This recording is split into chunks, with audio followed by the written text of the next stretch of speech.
Oh, yeah. There's the sound. There's alive.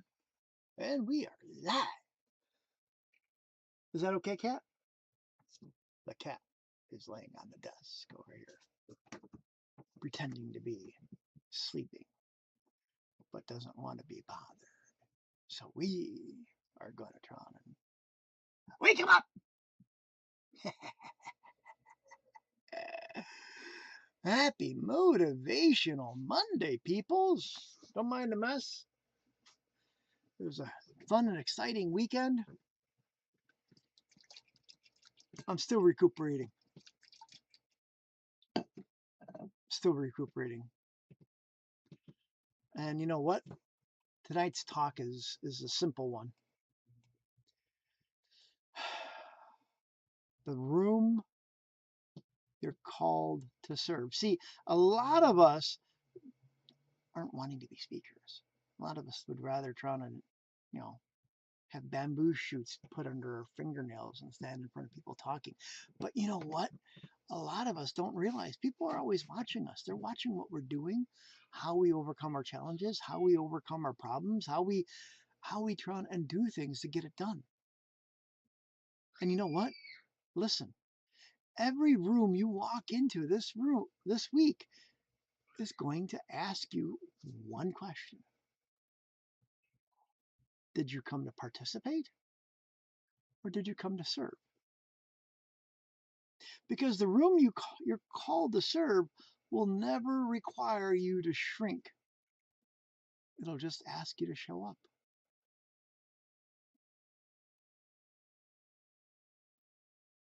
See, when I showed up for the TEDx show on Saturday, I got there early, and a lot of people weren't there yet. I got there because I was supposed to try and do my mic check and all this other stuff like that.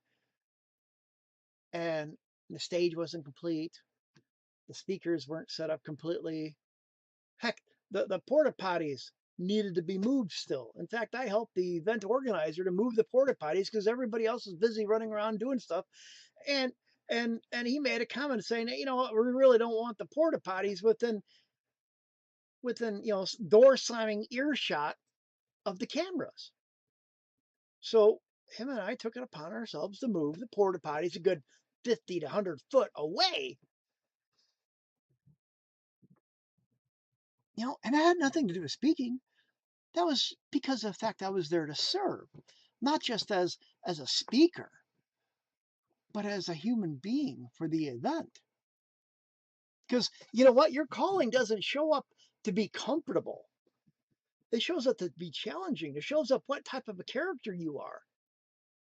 And give you another little side tidbit story is as the day is progressing, and they needed an MC for one of the sections because one of the MCs didn't show up. One of the speakers that was supposed to go before me volunteered to be the MC. I didn't know who he was. I'll be honest, I had no clue. And the speaker is like, he's like, well, I really should be the one to go last. He's like, that way I can break the house down. I'm like, you sure? I'm like, I was asked to be last. I mean, I was really looking forward to being last. I'm like, this is my first TEDx. I'm looking forward to being last. I'm really looking forward to it. He's like, well, you know what, sir? You go ahead, go last. Cool. Well, thank you. I appreciate that. And it wasn't until today when I'm actually looking up and saying, who was this guy anyways? I realized that the guy that let me go last was the guy that wrote most of the scripts for Johnny Carson. The guy's a professional comedian that was there at the TEDx show. I was like, what? This guy here showed true remarkable thing. I mean, I my hat's off to you, man. My hat's off to you. And now I'm looking back and I say, you know what? That was true, unbelievable. He is a true gentleman. He is a true entertainer. He is a true master of the stage. And that moment where I shared the stage with him, I didn't realize at that moment who he was. Now I do. And now I wish I could go back in time and shake his hand that much more and get a couple pictures with him because wow, I shared the stage with a guy that you know wrote jokes for Johnny Carson. That's epic. You know? Nothing like adding that to my book. I mean, I got pictures with a CEO from 7-Eleven, but to share the stage with a guy that actually wrote speeches for Johnny Carson, mm, that guy was just phenomenal. And he really was. I hope to meet him again one day, and I hope to try and share the stage with him again, and I hope to learn from him some more because I definitely learned from him this weekend. And that's the thing is that some rooms will stretch you. I mean, I'm a firm believer, and if you're the smartest person in the room, you're in the wrong room. And well, I guarantee you, I was not the smartest person in the room, even though that they kind of told me, hey, you're the main event. So I kind of went there with my little ego on, thinking, well, I'm the main event. I'm going to be the last speaker. I'm going to be the house closer. I'm going to be this. I'm going to be that. Blah, blah, blah. And well, yeah, I did rock the place, and yeah, I did a phenomenal job from what I'm told. But you know what? That gentleman here, he's the one that took center stage. He is the one that rocked the house. He's the one that taught me a tremendous amount. And like I said, the rooms that you're assigned to activate you.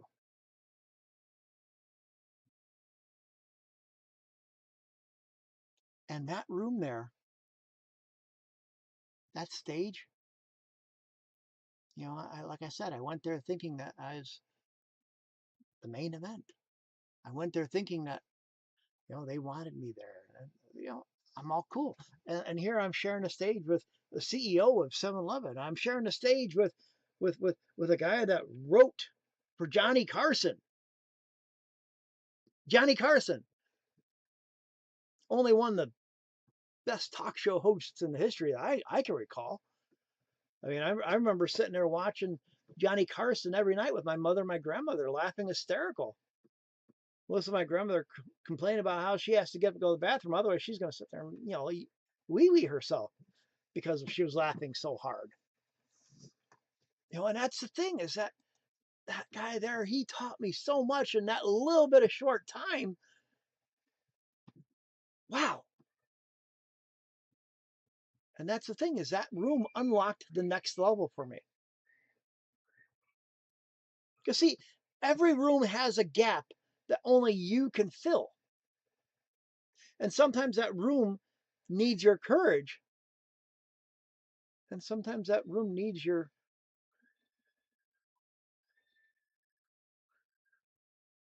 kids are in the other room tickle torturing each other.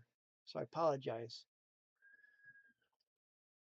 But every room has a gap to fill,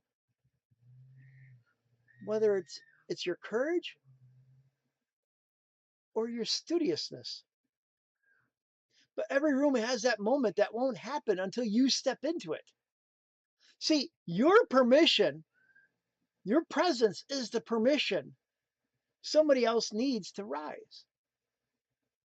So whether you're going to be in that room to be an educator or you're going to be in that room to get an education, you should always be open to either one.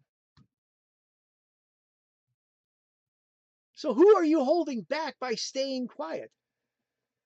Who loses when you shrink?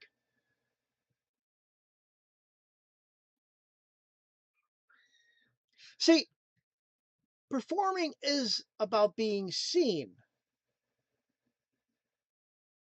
Serving is about being useful. And well, when I got there, yeah, I did let all you guys know that, hey, I think you guys should move those speakers because somebody's going to trip on those wires. And the one engineer or tech that was there that I told this to, it's kind of like, eh. I'm like, dude, I'm serious, man. I've been in IT for 20 something years. Somebody will trip on those wires. You don't understand that the amount of stupidity in large groups of people.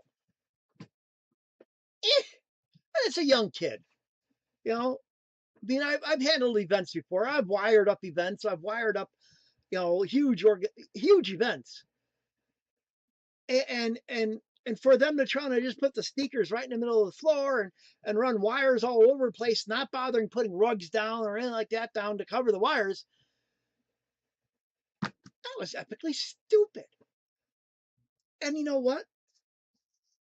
Not even 15 minutes later, I hate saying it, but somebody tripped on those speakers, on those wires.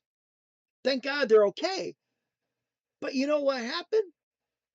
The guy pulled the wires out of the speakers and ruined the wires where they had to get new wires. And you know what? It ruined the speakers because it ripped it right out of the back of the speaker thing. And so I got to stand there, and you know how they say karma's. You know those moments where you really, really wish you could try and be there to see what goes around comes around? Well, I was blessed with that moment to see the owner of the company tear into this kid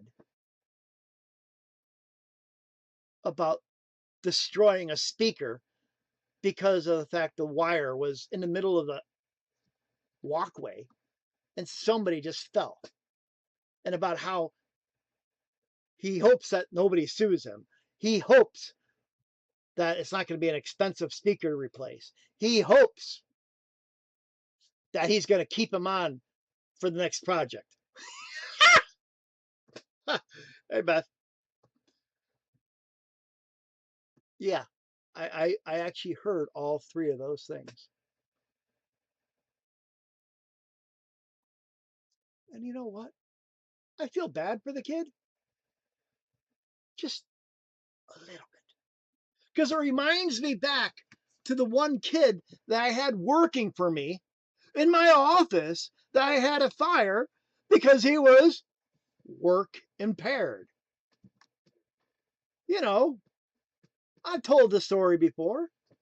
The guy stacking boxes over in a corner, just taking boxes of chips and just throwing them anyway. Making sure every box has got equal amounts of broken, cracked chips inside of them. Where I said, hey, stack the box neatly. Stack them carefully. Why? Because there's product in there. You're going to destroy it. Stack them with excellence. But I'm not like you. Change. Why do I have to stack the boxes with excellence?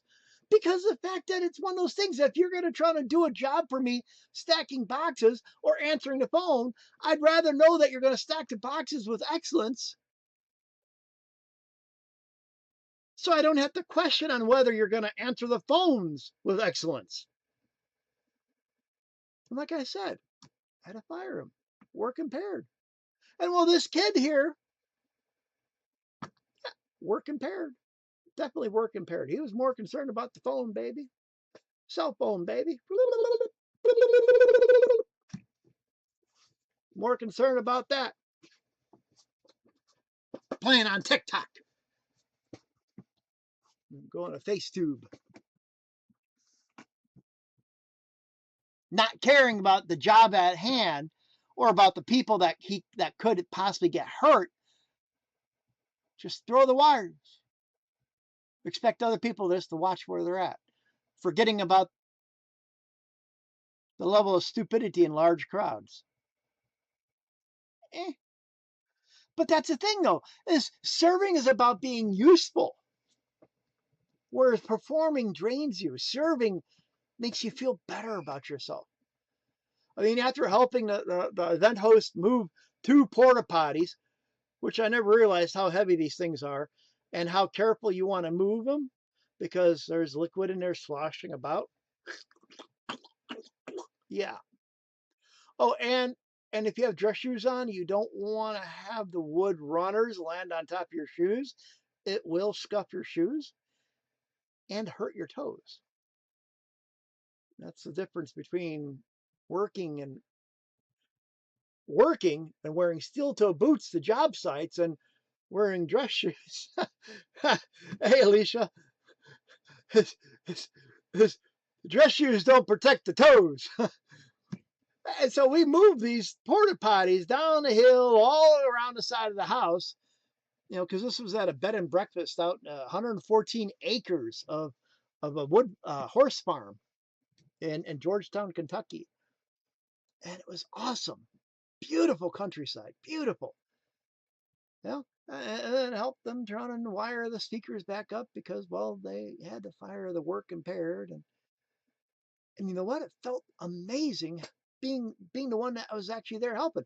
Oh, and the other thing is magically I had to help set up a little area that was kind of like a disaster zone that was, you know, really muddy.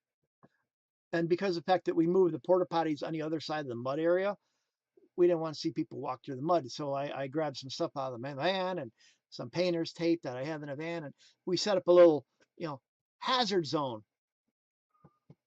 so that people didn't walk through the mud. And like I said, it felt awesome. It felt awesome being able to try and be the one that everybody's like, hey, he helped. Oh, but here he jumped in. He helped. It felt great. Because what happens is when you serve the room that you're in, whatever it is that you're doing, the room serves your destiny.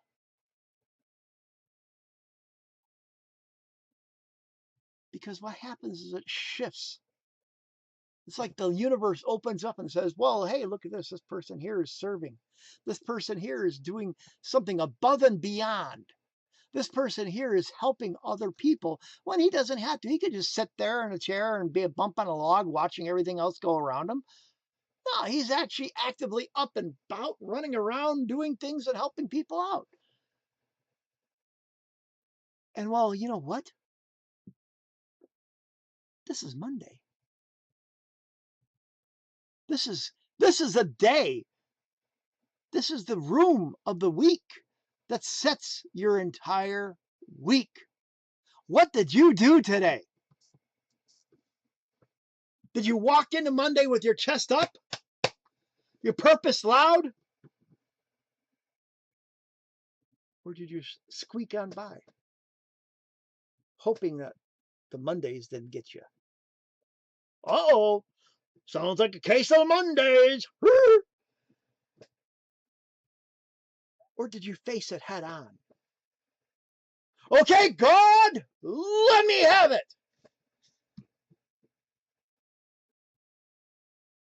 Or, oh God, it's not Monday. No. That's the thing. How did you show up today? How did you face the day? Don't wait for the day to try and show up. Be the day. Be the right person for the day. Create your powerful moment for yourself. Because you have greatness inside of you. Stop renting your potential and start owning it. Stop negotiating with the greatness inside you, saying, you know what, I don't feel like doing it today. I'm going to be great tomorrow. You know what? Maybe Wednesday. Wow, Wednesday's coming up. I might wow Wednesday. I don't know. Maybe Wednesday we'll do a wow. No, you gotta do it now. Do your wow now. Wow now. Wow now, how brown cow. Do the wow now. Don't wait for the perfect moment. Create the powerful one now. None of us have a contract guarantee we're going to be here tomorrow. None of us have it in writing. Tomorrow morning, somebody's not gonna wake up. I pray that all of us do, but somebody's not going to. Somebody's not going to see another morning. They're going to go to bed tonight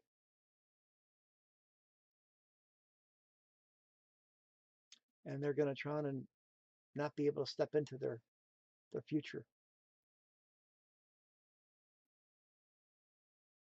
And then they're going to regret never stepping into their assignment, never stepping into their calling,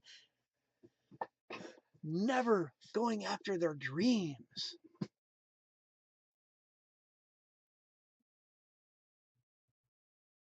Because, see, we tend to believe that we have forever. We tend to believe that life's like a video game.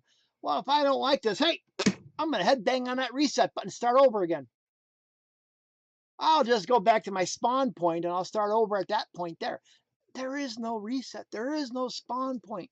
There is no save level. You got to stop apologizing for being chosen and realize that this is it. We have one life. Make the best of it. Step into the room.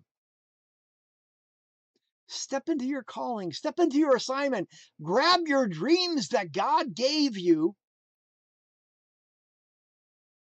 and make them loud.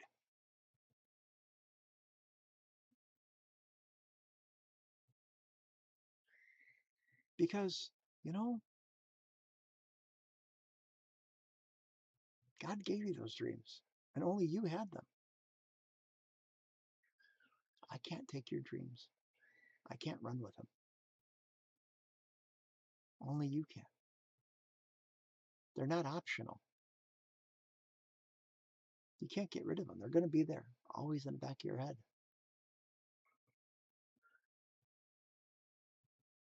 You've had them since whenever God gave them to you. They're not fragile because of the fact that every time that you get the setback, you keep thinking about them. Every time that something's tried burying them, you still think of them.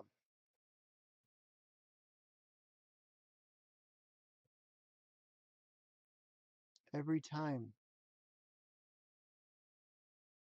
Every time. You got to remember that every time. And as long as you can keep thinking of them, you still have a chance.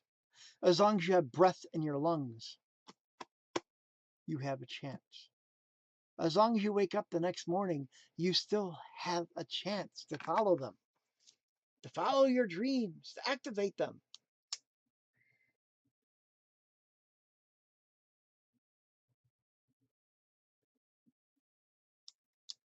Earlier tonight, I was on a call with David Power Talk and a couple other people from our class. And it was, we did what's called a round robin, where we take turns practicing talking for one speaker, the next speaker, the next speaker, and blah, blah, blah, blah. Getting ready for August 15th, which is going to be exciting. Totally exciting. Oh, yeah. 39 days. 39 days. And well, long story short, if any of you are interested in trying to learning how to be a speaker, stuff like that, message me. I can try and send you an invite to come with it, to come with Atlanta, and you can be a guest with me. But anyways, long story short, the round robin was really, really cool because of the fact that what happens is whatever somebody's talking about, as soon as their time's up, that next person picks up where they left off and keep going and add to the story all the way around. And we ran it around a good 20 minutes, and it was a good time. I mean, we from listening to Pastor Richard talking about his get up and get out method to Natasha's label method to the fear factor. I mean, it was a phenomenal evening. Phenomenal. And that's the thing, is that we are all called in one way or another to serve. And it's not waiting on perfection. We don't have to be perfect. We just have to step up. It's waiting on the version of you that stops apologizing for who you are.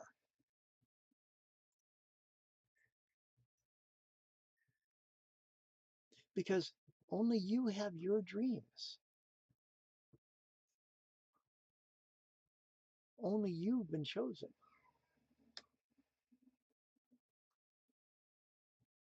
Only you can pull them out of your head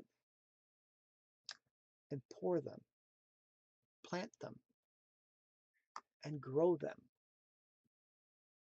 Because you know what? You have withstood more than people know.